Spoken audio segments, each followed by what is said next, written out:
Check, check.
What's going on, guys? In this live stream, we're going to be talking about how much to pay a tinter that you're going to hire and how to pay them and a couple other little things. We're going to get into more detail coming up.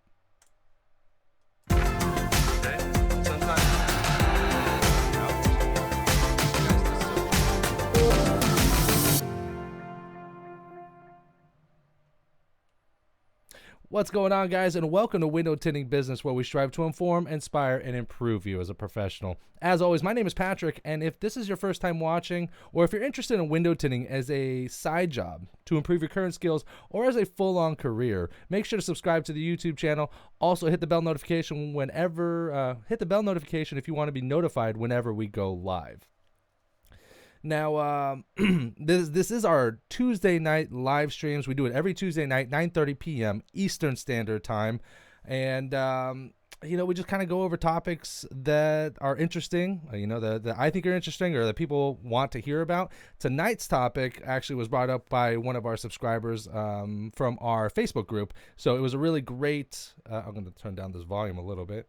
It was a really great suggestion, and that's why we ran with it.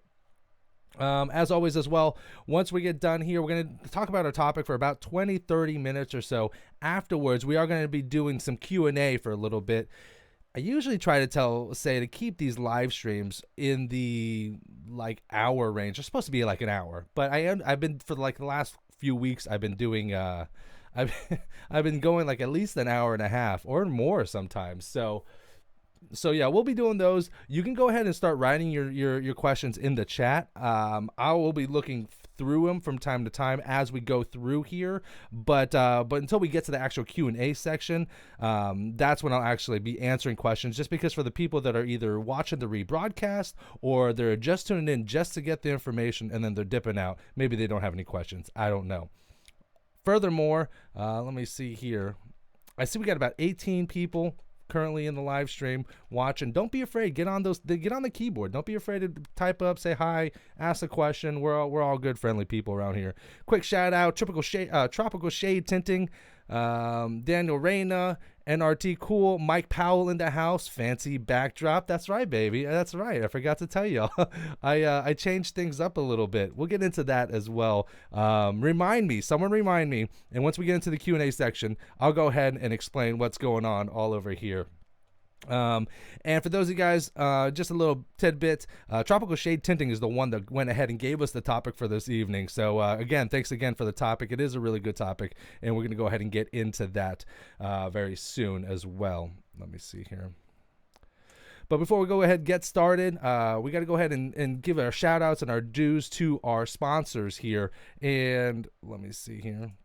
What I really need is a stream deck. If you guys know or don't know what a stream deck is, look it up. I can literally do all this and at a push of a button of little different things. When you're your own engineer of a show like this, then you got to kind of do everything yourself. But back over to our sponsorships. This live stream is sponsored in part by Soak Shield. Obviously, hopefully you guys know what Soak Shield. If you guys watch me, you guys know what Soak Shield is. If you guys don't know, for those of you guys that don't know, when you're tinting front windshields, with vehicles nowadays being more and more packed with electronics, it's very dangerous or very possible that you can damage some of these cars with water damage and electrical damage. So Soak Shield is the only well, I shouldn't say only now because there's a lot of ripoffs, but it is the original microfiber braided rope. What it's designed for, to go ahead and put between the deck and the glass to absorb any excess moisture. A real awesome invention. But don't be fooled by knockoffs. Don't be fooled by the other junk. It's soakshield.com, the one and the only. Because the other stuff, I just don't go with it. You know what I mean? So if you guys don't know what Soak Shield is, you want to get some more information, soakshield.com. You'll be able to go ahead and get some more information there. If you guys want to get your hands on some Soak Shields as well, make sure to ask your manufacturer or your distributor. If they don't carry it, tell them they should be carrying it because everyone else is. Also, this live stream is sponsored in part by CertifiedTinter.com. CertifiedTinter.com is going to be your premier online training center, launching January 1st with yours truly, myself, and Matt over from Tint Stuff. We're going to be doing a collab here, a library of different how-to training videos. We're going to be premiering. Him and I are going to be premiering new videos weekly. So we're going to be showing the new releases of the videos, and then we're going to be sticking around afterwards doing some Q&A, one-on-one stuff for members. But there's going to be other things as well. We're going to be talking about, we're going to be having, lining up affordable training film. So to get your hands on some cheap, just affordable film that you can practice with.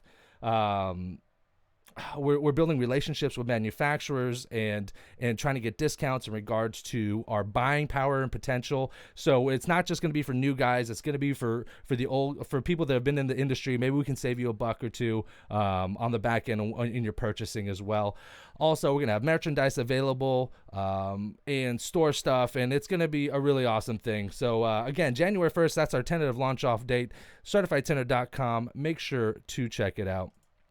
And last but not least, these live streams are sponsored by you guys, or to be more specific, the Super Chats. If you guys don't know, Super Chat is activated. So what Super Chat is basically you can be able to go ahead and donate to the channel, and all proceeds obviously goes to help support the channel, and that's pretty much it. Well, I really appreciate it. You guys are super generous, and I just want to say thank you very much for those of you guys. There's some guys that you guys like donate damn near every week. Every time I'm live, you guys are like, and I appreciate it. For those of you guys that do it all the time and do too much, it's just like, y'all don't have to go that crazy, but definitely appreciate it, guys. It definitely helps me keep up with all this other lighting and backdrops and keeping the production going. So definitely appreciate that as well. Let me go ahead and get back into our screen right here. Here we go. There we go. All right, so let's go ahead and get into the topic. Tonight's topic, we're talking about how much you should pay a tinter and how. And realistically, this is basically if you own your own shop and you're ready to hire on an employee, what's the best strategy? Here's the thing. You go too cheap, and you're going to end up getting someone that's horrible. You go way expensive, and you could probably save a little bit with someone with just as good experience. So you really have to find a happy medium. Also, we'll talk about how much to pay, how to pay, and also some additional information. First, let's point out, and this is kind of one of the reasons also as to this entire channel and why we do this channel, is because unfortunately the industry is flooded with a bunch of degenerates. Okay, sorry, and if that offends you, that's and you're not a degenerate. I'm not saying everyone's a degenerate. I'm not saying that at all. There are definitely people that have their stuff together, but it's almost kind of like the serving industry. You get a lot of cash right fast. It's easy to spend really quickly and hard. Just ask anyone that's really been in the industry. You usually have drug problems, stealing problems, old lady, girlfriend problems, boyfriend problems, whatever, whoever. There's always usually something. And I always preach that if you want to be good in this industry, and you really do want to be good, you don't even have to be a great tinter. You could just be an okay tinter. But if you just show up, do your work, don't be drama, and answer the phone when they call you, you can make 50 grand or more. Easy. So when it comes to window tinters, here's the thing. Hopefully, and this is a big hopefully, the goal is that we are going to be training and teaching and growing the industry. That's the goal. When I first started, it was difficult, and this was just like 3-4 years ago. It was very difficult for someone to teach me the craft. Okay, like I can't go to any local places because they're literally going to be training their competition. And then, I didn't have $1,500 for a training course plus another $1,000 for travel expenses and other things of that nature. So the barrier to entry was really not the easiest. So one of my goals is to be able to go ahead and get more quality tinters out into the industry. If you ask anyone, any shop, everyone's always looking for a tinter. I don't care who you are, they're always looking for tinters. I can literally, if I needed to, if shit hit the fan at my shop and I had to leave for some reason, I can most likely get a shop and I get a new replacement job within 24 to 48 hours. Pretty quickly. That's one of the cool things about being a window tinter. It's almost job security because it pays really well and you can pretty much get a job anywhere. You want to move to a different state? Let's do it, whatever. My old lady wanted to move to Tennessee. We can go tomorrow if we wanted to, and I wouldn't be nervous at all. So I don't want to rant here. But let's talk about how much to pay, how to pay. Let's talk about how to pay first. There's mainly two different options. There's hourly pay, commission pay, or salary. Again, those are really the three. I would start with hourly pay. Hourly pay for sure. Excuse me. No, not hourly. Wow. Well, what am I saying? I would start commission, and then I would move to hourly, and then I would move to salary. And here's why. When you're doing commission, it really doesn't matter how much work, how slow, or how busy you are. Obviously, you want to be busy because the more money he's making, the more money your shop's making, the more money you're making. But if it's slow, you're no money out of pocket. The only way you're paying your guy is if there's work being done. And if there's work being done, you're getting paid as well. So it's almost like a foolproof kind of way to invest into an employee. Once you get to now, not everyone wants to be commissioned. It is great during the summertime, but during the wintertime, here's the problem.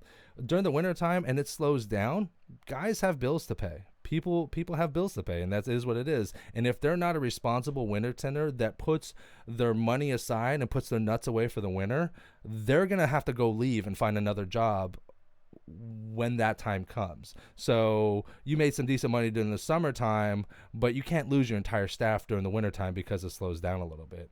I live in Florida, and it slows down. So this year, I've noticed it slowed down a lot. You got to expect half of October, November, December, and parts of January are going to be really, really slow. So those 3.5 months of slowness, that's what you have to prepare for. Yeah, that's what you have to be willing and knowing that like production's going to go down 50 to 75%. And there are some shops that like that are way better than that during the summer times. But for most of my career, I've noticed that during the wintertime, 50 to 75% drop. So if you're a tinner, you got to put your money away to the side for the wintertime, or else you're gonna have to go off and find another wash dishes for the winter or something like that, and be smarter next year. The next one would be hourly. Okay, so what an hourly guy would be, I am hourly, so I don't really particularly like commission. I can most likely save my money.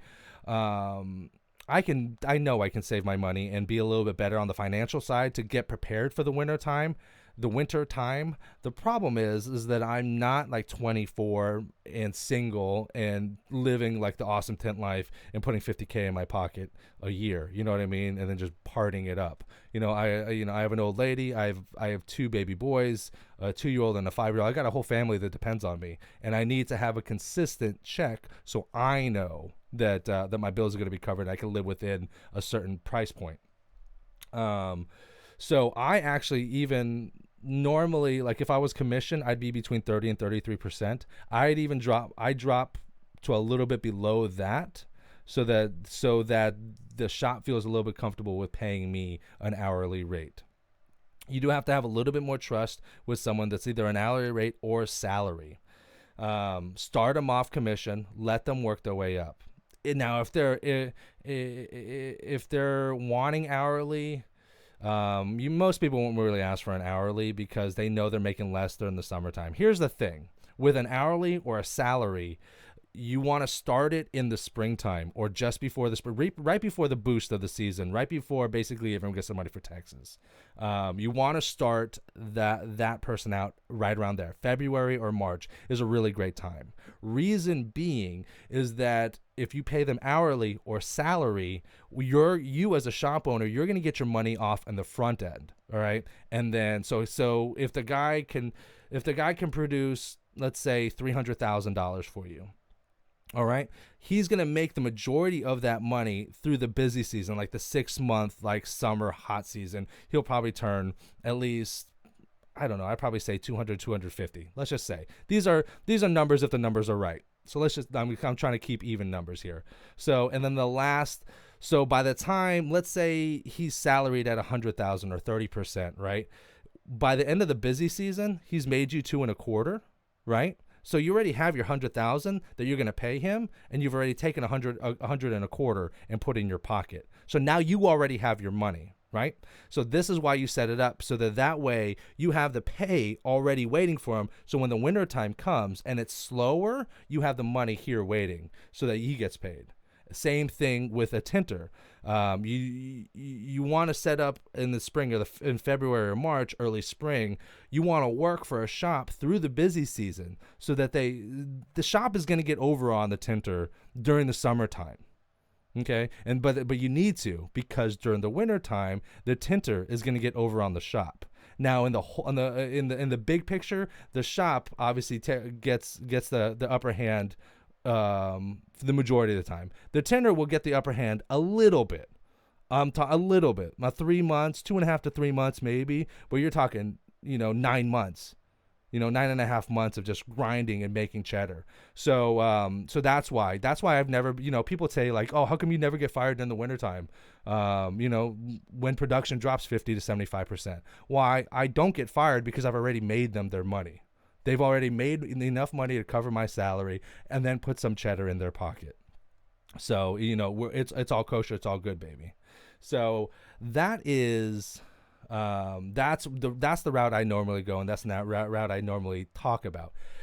Now, hourly and salary, they're pretty much the same thing. Basically, if you really trust a guy and he's really just like one of your road guys, one of your guys that's loyal to you, and you have to take care of your people. Here's another thing. There's too many shitty people that don't take care of their employees. I'm not saying bend over backwards for them, but if I was running a decent shop and a guy was turning $250,000 to $300,000 a year and I was breaking him off $80K or more, because that's definitely justified, I'd probably put, there's enough meat on the bone to put a week's worth of salary of his back, and then give him like a week's vacation paid. Not a lot of people do that. Do as much as you can to provide health insurance, because most shops don't offer health insurance. Maybe some dental, whatever, but health insurance is important. And just the little things, or maybe let them work it up. Because right now, as a tender, the only way to get paid vacation is that you have to, whatever you make in a day, you have to save that money, and there's 1 day off.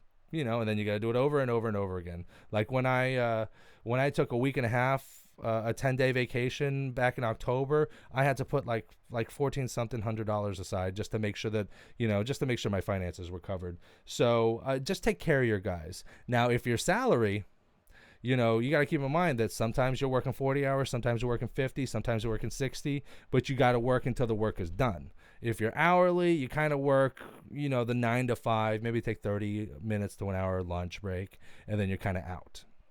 So those are the real breakdown pay scales in regards to how you would pay a tinter. Again, I would start an hourly. I would start commission first. Let him prove to you that he's got the work ethic, he can be trusted, and so forth, before you offer him an hourly or a salary, because you don't want to waste your money or your time on a guy that's just going to dip or be just a pain in the butt. Also, how much to pay a tinter? How much? Some people, this is like a real, how do I say it? This is a topic that it's very subjective. Just like there's like a lot of things in life, it's subjective. Just because this is how I feel is fair on both ends, and this is my opinion. Some people, Tommy Silva, who runs TNT Tinting in Hawaii, he might, he's got 35 employees, he's got 35 years in the business. I mean, the guy definitely has more knowledge than I do. You know what I mean? He might see it at a different angle. So don't think just because someone has a different opinion that they're wrong. It's just different, and it might work for them in their particular situation. But to how much to pay, at minimum, I would probably be around $1,000 a week. $1,000 a week. I would probably say that it's a mathematical breakdown, to be honest. You need to evaluate, number one, the quality of his work. Is his work good enough to be considered acceptable within your shop? Like if he's cranking out, if you're like a $99 shop and you're just lurking to burn and turn 25 cars a day, and you really don't care about the little trash or the bubbles, there are shops like that. It is what it is, then that's fine. But if you're more of a standard or a higher end shop that looks for quality versus quantity, you got to make sure that guy can produce the type of quality that you want within your shop. Secondly, he has to be able to do it within a timely manner. You can't have a guy that can damn near do a perfect job but take 8 hours. It's just not financially feasible. Number one, I don't know a client that's going to sit around and wait for his car to be tinted for 8 hours when most places can do it in 2 to 3. So there's got to be a minimum amount. I would always say that he has to do clean, quality work. If you're going to be hand cutting in a shop that doesn't have a plotter, I would say good quality work within around 2 hours. I'd say that'd be an hour and a half to 2 hours. It would be a really good time frame, in and out. Yeah, I'd say that's a really good one, because then even if he did it at like 2.5 hours, then you're still getting at least 3 cars in. And anything more longer than 2.5 hours, I wouldn't even look at him, because he can't get more than 2 cars done in a day, and it's just not. He can't make enough money you can make the shop money, but he's not going to make enough money to sustain his payment or an acceptable amount of payment. Now you can break it down, however much your average shop charges for an average job, whatever the average ticket item is.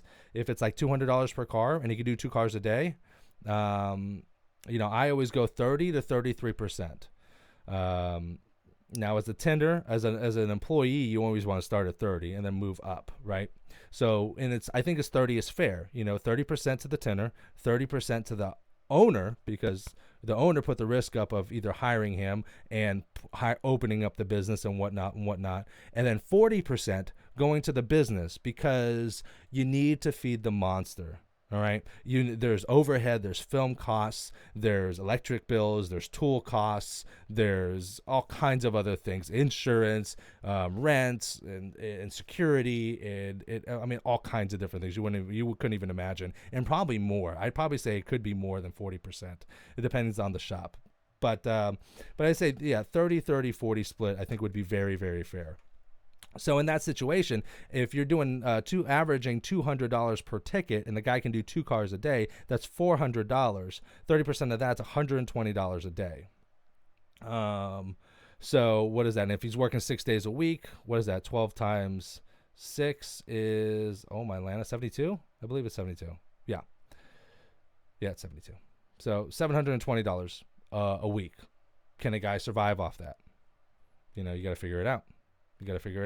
Can the tender survive off that? If he can, awesome. If he's young and, he lives with his parents or something like that, or, he's got 5 roommates because he's 21 and wants to party, then maybe he can afford it. And a quick side note too, 1099 or employee, like subcontractor or employee, which one do you do? Some people do subcontractors where you pay out in full and they take care of the taxes. You got to understand though, if the guy's not financially savvy and he can't put money back for his taxes come tax time, when he owes the IRS 30 grand or whatnot, or 20 grand or whatever, and he can't pay and he's going to jail, you lose a tender. Or you just can't.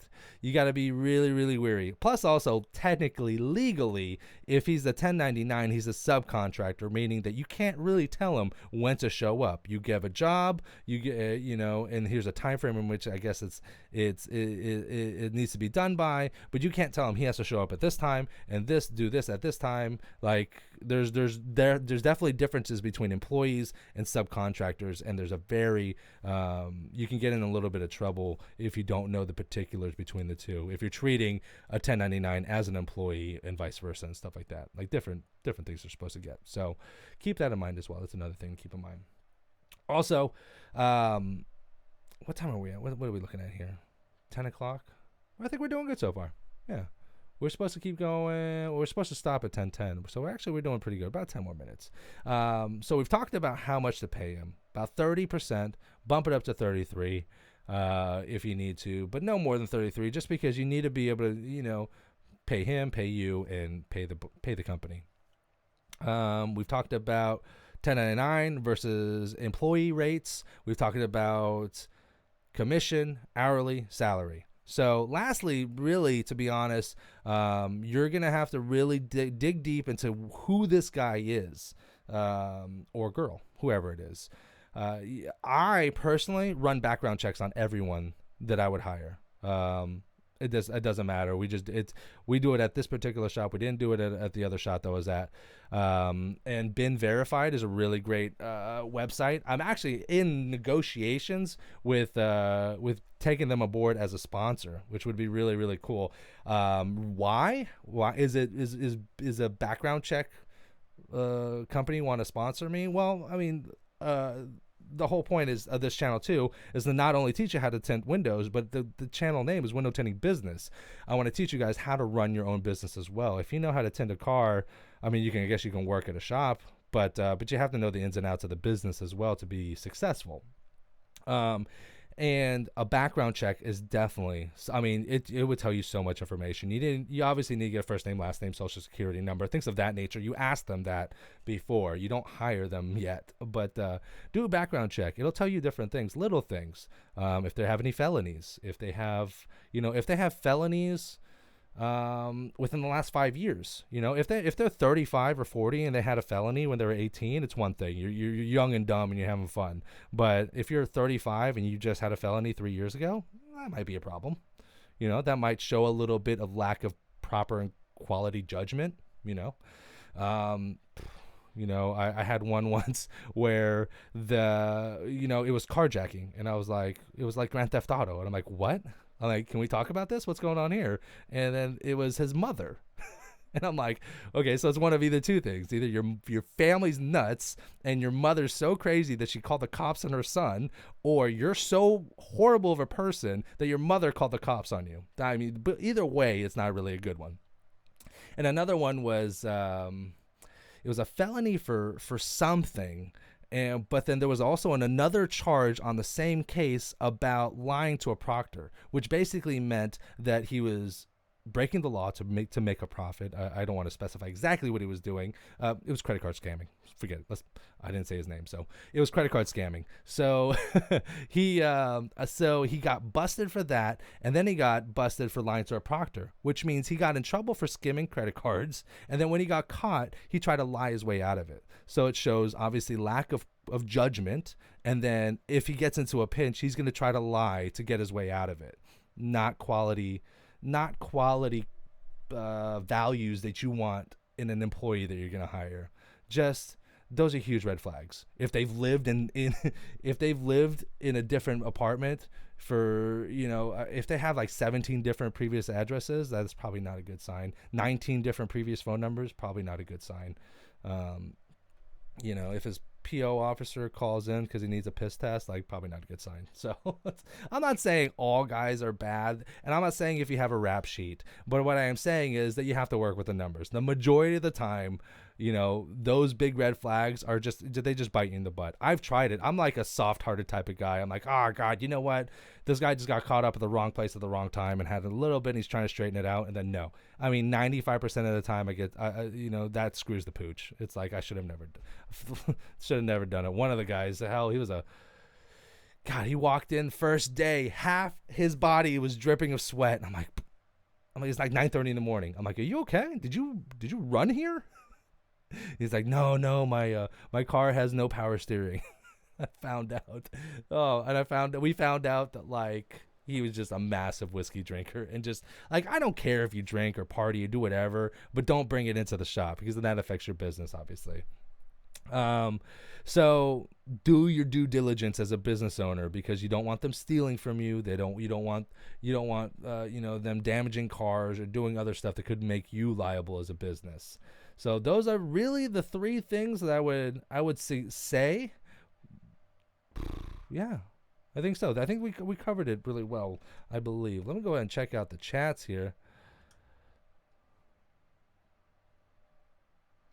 Oh, we got some chatty chats here. Chatty chats. Let's move over here. Let's go ahead and shift over to the Q&A section, huh? Why don't we do that at this time? Bang her out. Whoo. Let's see here.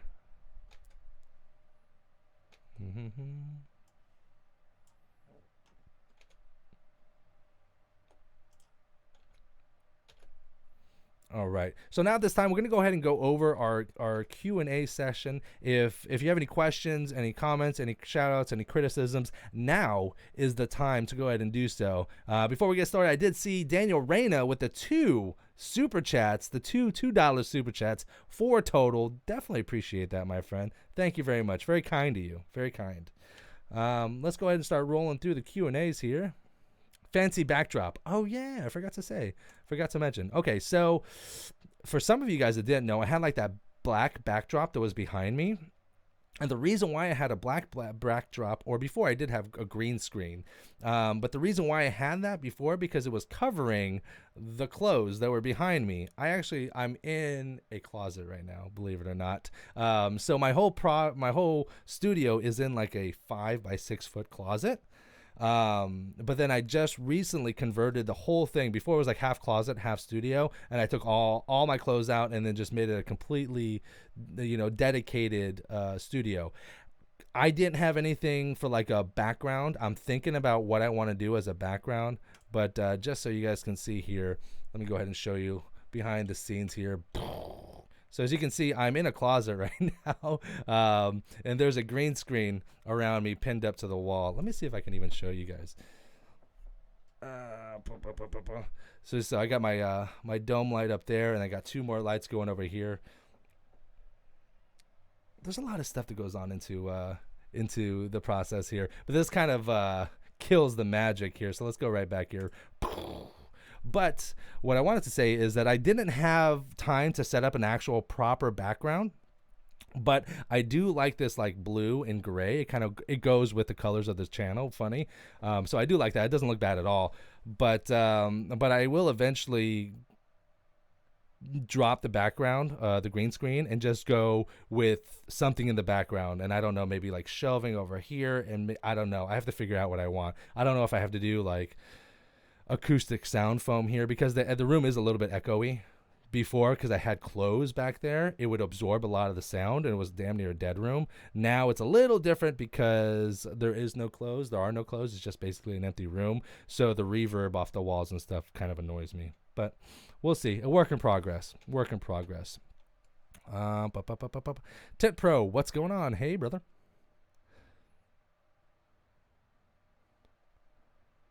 Bet that logo looks good on a hat. Yes, this is true. The Purple Platypus Podcast, what's going on, boss? How you doing? Good to see you again. Elgato Stream Deck for about 150. Yes, I do need the Elgato Stream Deck. I love that thing. That thing it looks very awesome, because I have to like scroll through a scroll wheel and whatnot. Oh, wait a minute. Oh, stop it. I just realized I can just expand this window in my OBS, and now I don't have to scroll. But it's still like I'm in the middle of talking, and then when I have to talk, I have to look over here to go on a different screen. So yeah, a Stream Deck would definitely be helpful. I think it would streamline everything a little bit better, so I don't have to break eye contact. I just hit buttons that I know would go. So, let's go over some questions here.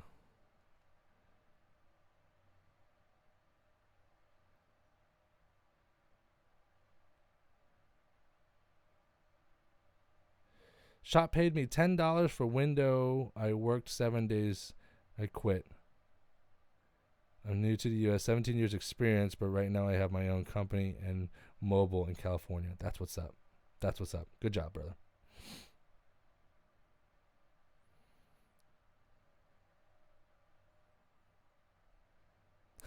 Tropical Shade Tate looks like a new broadcast. Yeah, I guess so. I would say so. No fake news. No fake nuke.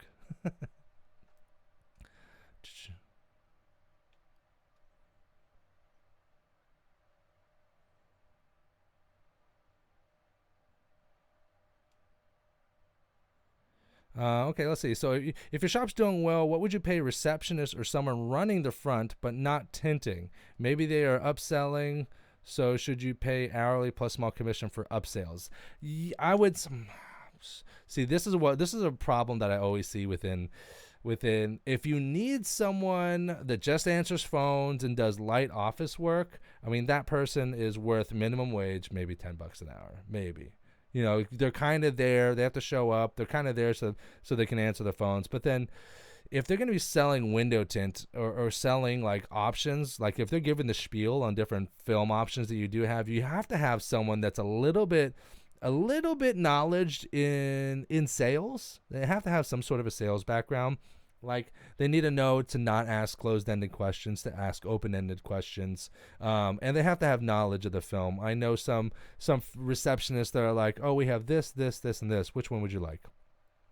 And the average person doesn't know the difference between dyed, metallized, ceramic, factory warranties, no fault warranties, and these all need to be explained, because you got to the guy's wondering why one film is $180 and one film's $500. Like why is there a huge difference? What am I getting with that? Like you need to have someone that can explain it so that you can have better sales. So I would probably pay someone with a sales background. I'd probably pay him $11-12 maybe an hour. Nothing so crazy, but enough to, cover her salary. And then, if she's doing big sales, or like maybe you have quotas and goals, maybe you want to sell X amount per month, and at the end of the month, if you're over, then maybe you break her off a commission for that. Something like that would probably be best.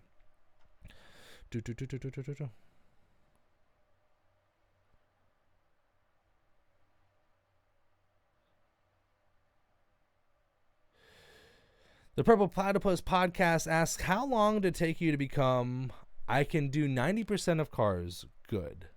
So how long did it take me to feel confident and know that I can tint about 90% of cars? I'll be honest with you, I'd probably say about a year. A good solid year. I spent about 3 months working on every car I can get or get my hands on for free before I started charging people. And then I went to a shop and then got a job at a shop. Working at a shop was probably one of the best things I could do. And reason why is because I'm still learning. If I open up my own shop before I learn how to tint, then there's all kinds of other stuff that's associated with running a business on top of learning how to tint. There's just too much stuff. You stretch yourself too thin, and you're going to end up hating it, and then you're going to end up quitting it, right? So working at a shop first and foremost, I would suggest if you're getting into this business and you're learning, what I would say is that you have to get at least a year to 2 years, minimum 5-6 days a week at a decent shop that's doing 3 to 4 to 5 cars a day. Maybe you're double teaming one car with another tinter, but you want to continuously work because it just takes that long. There's going to be a learning curve. There's going to be a learning curve in regards to how to shrink back windows, how to install correctly, how to hand cut, how to use a plotter, how to shrink, how to top load, how to bottom load. And there's different cars and different processes. Jettas are different than Kias, and Audis are different from BMWs. So, and you only learn that. There's little things that you only learn in a shop. You have to be in a shop to learn certain things like that. It's definitely beneficial. Plus, you're learning on someone else's dime. let's call a spade a spade. You're gonna run through a lot of film. You might as well have someone else pay for it. Now, granted, they're gonna pay for it, but then they're gonna make money off of you too. So it's not a complete total loss for them either. But if you're trying to learn how to tint and you're cranking out money for tint and stuff like that, now I'd probably say a good 500 to 1,000 cars, I would say, until you start feeling really comfortable. And then, so it took me the first year, 9 months, I would say, 9 months to a year until I felt comfortable. I'm like, okay, I can do this all the way through, feeling very comfortable. And then it probably took me another year to get all my processes down and my speed up. And after 2 years, I was able to go ahead and tint cars in about an hour and a half hand cut, using a plotter typically in about an hour. But then there's front windshields as well, and side windows, and sunroofs, and glare strips, and how to contour a glare strip, and all kinds of a million different things. So go work at a shop first, and then open up your own shop.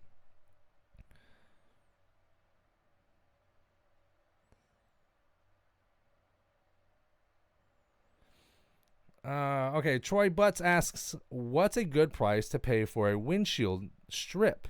A high performance Is high performance okay, or should I go carbon? I was quoted 40%, $40 for high performance. I'll give you, to be honest, I never really saw the difference between using dyed film, metallized films, carbon film, ceramic films, unless there's like a different life expectancy, unless like your like dyed film literally will only last a year and your ceramic film will last like 17 years, then you got a problem, because then obviously that glare strip is going to fail before everything else and you're going to have to fix it anyways. But the purpose of a glare strip or a sun strip or an eyebrow, wherever you call it, whatever you call it, the purpose of it is to keep the sun out of your eyes. So you could have the best carbon, ceramic, whatever film on there. It's not going to feel any cooler. It's the purpose is to keep your sun out of your eyes. One trick shops do too is they'll put a glare strip for like 35%, and then $5 more for 20%, and then $5 more for 5%. Like, I never played those games. It's just, a glare strip is 5% typically. It's so that you can keep the sun out of your eyes. Top 6 inches or to the AS1 line. Like, that's pretty much it. It's not a money maker. It's just it's more of a preference type thing. Now on the sides and on the back, major difference, because you're covering the whole glass. So there's a big difference. So, and if you're really worried about heat rejection and things of that nature, UVA, UVB protection, then that's when you tint your full windshield and then get a glare strip. Tint your whole windshield in 70%, or tint your whole windshield in 50, and then get a glare strip. That's what I would say.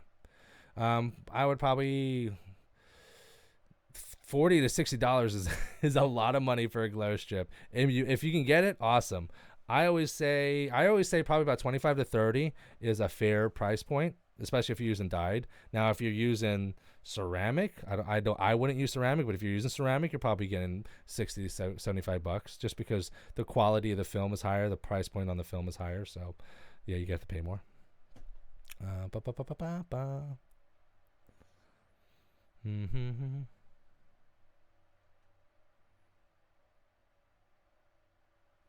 It's really hard to find a good tinter. I had no luck once ever. Tint Pro. Yes, you're right. You're absolutely right. I'm working on it. One of the reasons why I'm starting CertifiedTinter.com is so that we can get more people qualified and starting to tint. One of the ideas is that we're going to figure out some sort of a certification process so that we can have a list of actual certified tinters that we know can tint. And then that way we're going to be able to go ahead and help with job placements as well. We're going to have, a place where we're going to have a list of people that are tinters, and then, and then we're going to be able to connect people that need tinters. That's another idea and item in the pipeline. So there's going to be, it's not just a place you log in and you watch some videos. There's going to be some really, really quality stuff, whether you're new or you're old. So yeah, I'm really, really excited.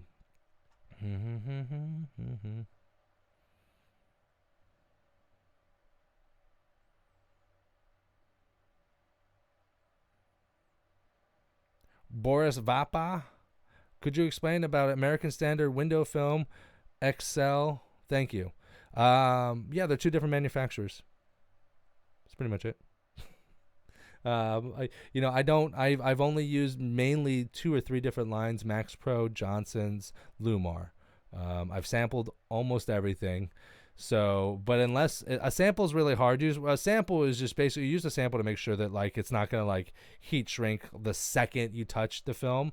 But you really don't know how great a film is going to be until you use it for a while. And it doesn't matter. Lumar is considered one of the greatest films out there. And I've had problems with Lumar from time to time. And then I've also had used a more affordable film like Max Pro that worked just fine. So no one manufacturer is going to have perfect film in perfect situations. Everyone's going to have flaws, and everyone's going to have junk rolls, not very good film that you're going to have to fix. So it is what it is. Stick with someone that you can afford. Stick with someone that takes care of you as well.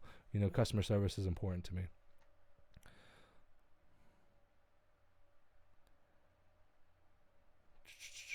Yeah, and no matter who you ask,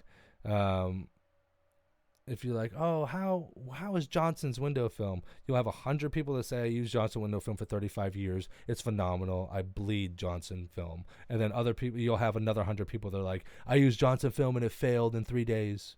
I used Johnson film and it got my wife pregnant. Like there's always someone. There's always a split. You kind of gotta try it out and see how it works and kind of go from there.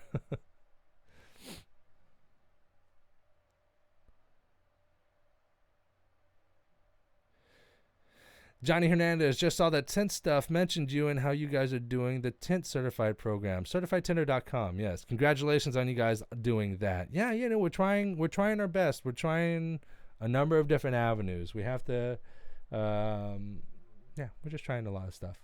And this is going to be a good thing, I think. I'm really, really excited about it. Let's see here. We're rolling around. It's about 10:20 right now. I want to, Daniel Reyna. Let me see here. Are you asking about certified tinter, or are you saying just to say let me see. Let's give it about 5 more minutes on the Q&A section. Let's see how many people we got here. We got about 30 people. That's what's up. That's good. That's good. Let me see here. Go ahead and switch back here. If you guys had any other last minute questions, now is the time. Now is the time for another week. Burr. Oh, and I got to go to Cincinnati this weekend. Oh, my Lana. It's going to be so cold. So cold. Brr. It was like 75 today in Florida, just so you know. That's why I love Florida. Living in Florida during the wintertime is the best. Because everyone's like, oh, it snowed like 4 feet. And I'm like, my AC is still on in my car when I drive.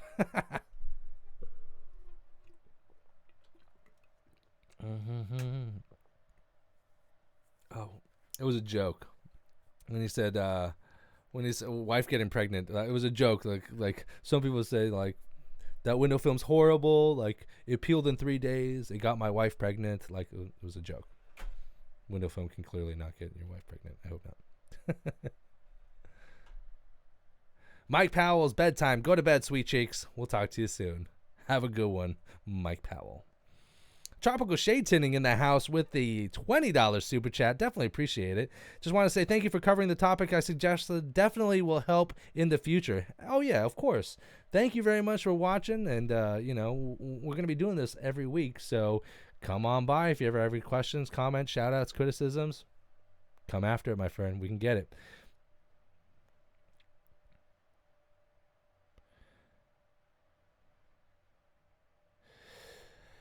Troy Butt says, can you shed some light on the dot matrix around the mirror top strip? Apply tint over it or cut around it? So what it is the black. It's a black ceramic coating, and the purpose for it is that the glass that's being held into the car is held by a urethane glue. So that black coating is on the glass so that it protects the urethane glue from being eaten up by the UV rays. So that's why there's a black line around, or people call them dot matrices. The dots that are in there, they serve no purpose. The only purpose is for aesthetic appeal. So it doesn't go from a solid black line to clear glass. So that's why you'll see dots and patterns and things of that nature. That's pretty much it. So, and it really just depends. You got to understand that window film is designed to stick to glass, so it's not designed to stick to that ceramic coating. So look at it. If there is more ceramic coating, black ceramic coating, than there is glass, then there's a higher likelihood that film is going to fail in that area. Not all the time, but most of the time. Also, you can cut around it if there's more black than glass. That means it's obviously darker in that area. So you can go ahead and cut around. I'll cut around that and not tint over that, and it won't cause any problems.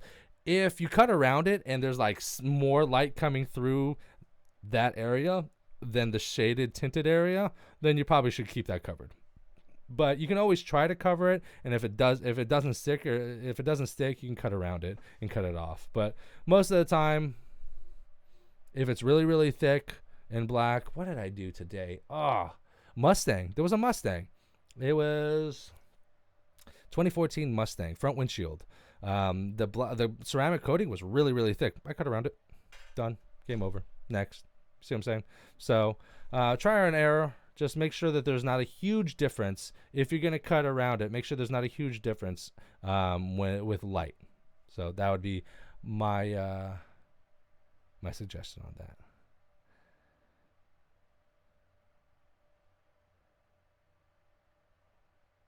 Tint Pro, especially hard, especially here in Texas, super hard. They pretty much want to make as much as you make. You know they. You gotta understand. You gotta let them know and let them understand that you can't. They can't make as much as you. I don't know how much money, how much time, how much blood, sweat, and tears you've poured into your own shop, and then you have to take the risk of hiring someone. If they want to make more money as a shop owner, your job is to maximize their. Can you guys hear me? Oh, yes, you can. Yeah, sorry. Your job is to maximize the amount of work that man makes. Your job is now to fill his time. And give him as much as he can get. If he can only tint 3 cars or 4 cars a day, like do the math. If you're doing 4 cars a day at $200 a pop, here's a good example. Let's do a calculator. Let's bring this puppy over here. Let's go over here. Bam. Okay. So if a guy wants to get paid as much as you do, well then guess what? He can't get as paid as much as you do because guess what? Number one, you took the risk to open up the business. Plus you pay for the film, you pay for rent, you pay for utilities, you pay for everything, right? So unless he wants to start ponying up and paying for a little bit of that, no. Okay. So even at $200 a pop, an average tinter should be able to tint about 3 to 4 cars a day. Really, for a decent tinter, should be about 5 to 6 cars a day. I think I'm at like 5.33. But let's say $200 a car, and he's doing 4 cars a day, assuming he's taking 2 hours per car. That's 8 hours in a day. Bam, $800 a day. That's total gross. Times that by 6. Times that by 6 is 6 days a week, and then this is how much he makes in a week, and times it by 50 weeks. Because there's 52 weeks in a year, but you got to understand that he's going to take some time off and blah, blah, blah, blah, blah. Be realistic. $240,000. That's at $200 a pop. If it's another 120, so what are you looking at? 360 if you're averaging $300 a ticket. So, multiply that by 0.33. Oh, 3333 is go, right? It's $79,000. That's a lot of money. That's a really good amount of money. The average income in America is like $34,000 to $36,000. So at $80,000, you're making twice as much as the average person. So if someone's like, oh, I need to make as much as you do, then then that guy's definitely not the guy that you want. Probably not, because if he's bitching and moaning from the get-go that he wants as much money as you, it's not going to end well in the long term. So let's do that. Let's go ahead and check out any other questions, some last minute questions.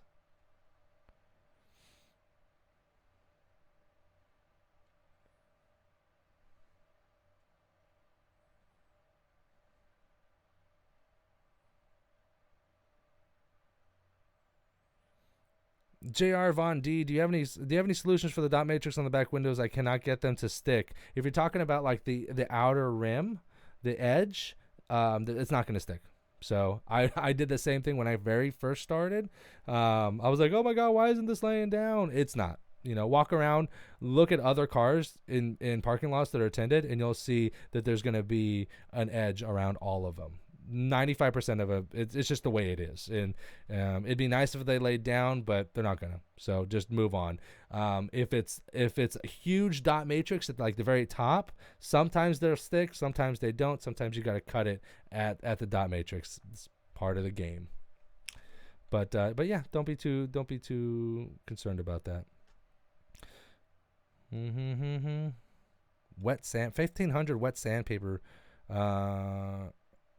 Careful to go into clear glass. Yeah, that's a lot of work. I don't see a lot of cars that have huge fat dot matrices, but around the outer edges, it is what it is. Burn them and turn them at that point. Let's see here. All right, we're right at that time here. 10:30 here. Oh, top, upper top band. Copy that. Copy that.